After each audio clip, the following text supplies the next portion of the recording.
So I don't know what to call this thing, but I got what I'm going to call a job tickle from a recruiter from a place called hellogov.gov, I guess, which I've never heard of them. They're supposedly a defense contractor that specializes in like AI centered stuff. I'm assuming weapons, things like that.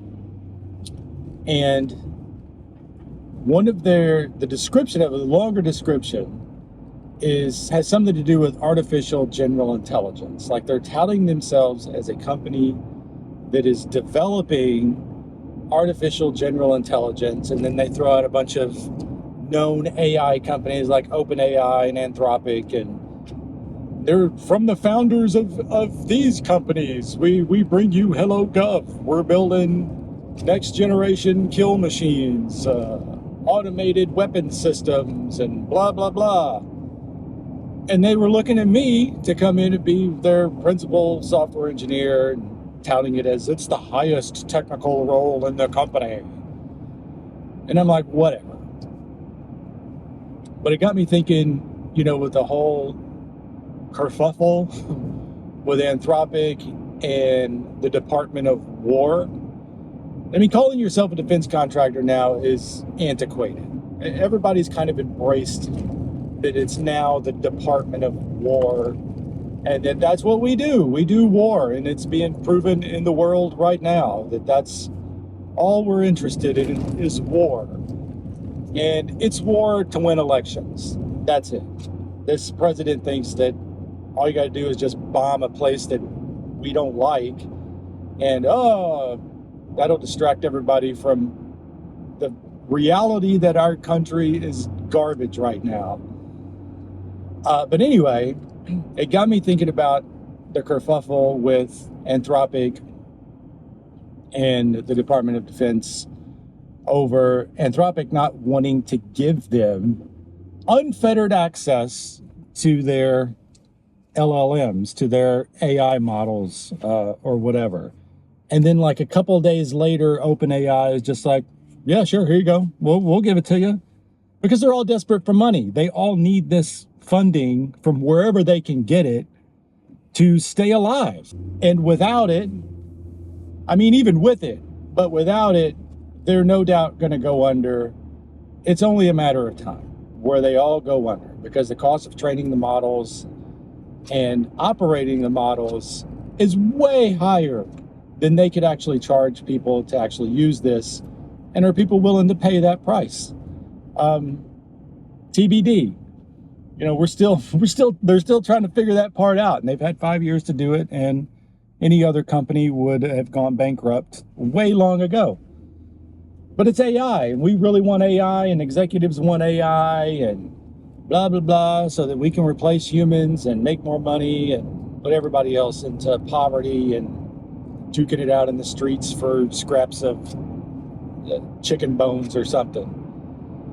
But the other thing I was thinking about was that I think that it could be posturing on the part of Anthropic and OpenAI. It's like, well, our models are so incredible. Like, we have intelligence, digital intelligence, that if we give you unfettered access to these things, then you'll be able to build weapons that can just automatically make kill decisions, that can surveil everyone on the planet, that these things are so amazing that it's dangerous to give the government access to the models without the quote security restrictions that they have baked into it.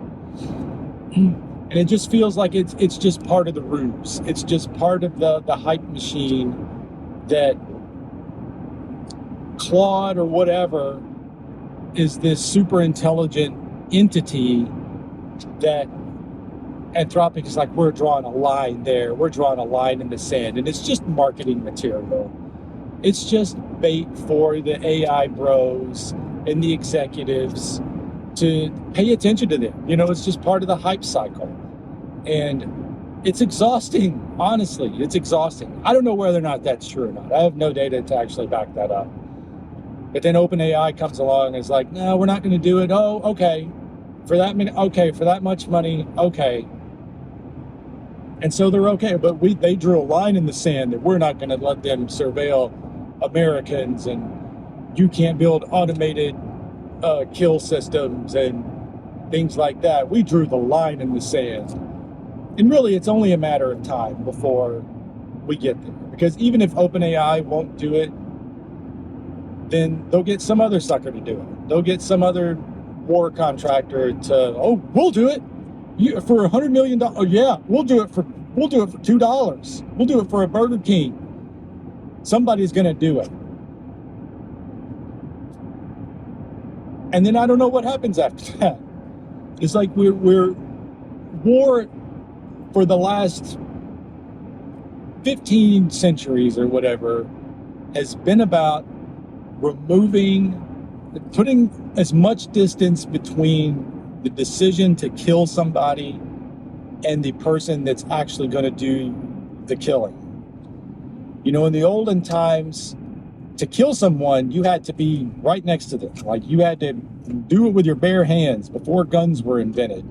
You had to have a weapon of some kind to stab them or beat them to death or whatever.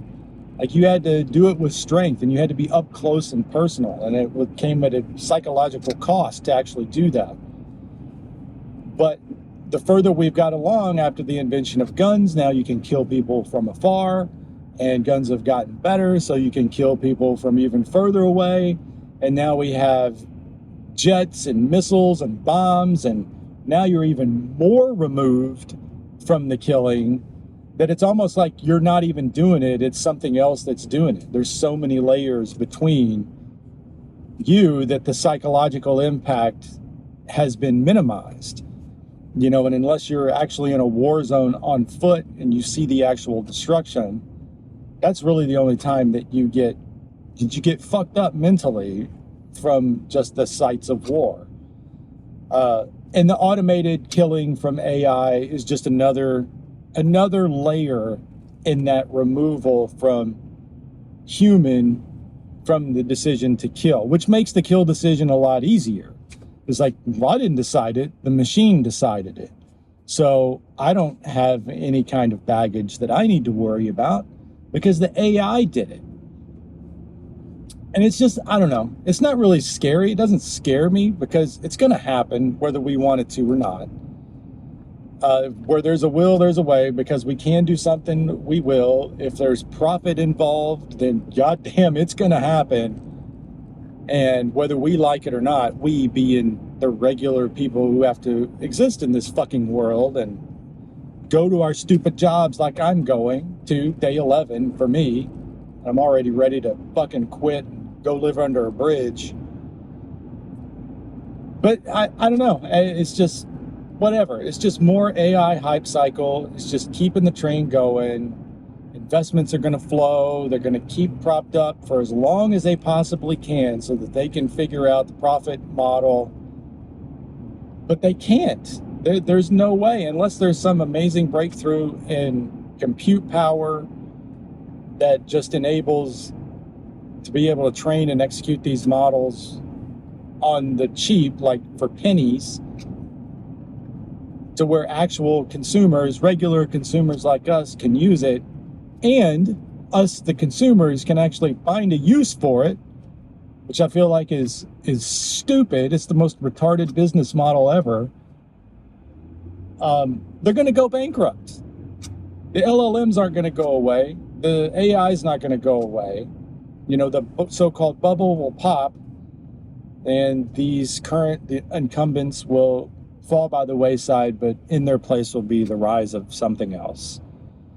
So anyway, that's the story of how I got a job offer this morning from a company, a government contractor that's touting themselves as developing artificial general intelligence. And I thought that was funny. I don't even know if it's a real job or not. It seems like a fake one to me. And I don't know, I feel like a relic in this world. It made me feel like a relic that I don't understand the tech world anymore. I've been Aaron. I'll see you next time.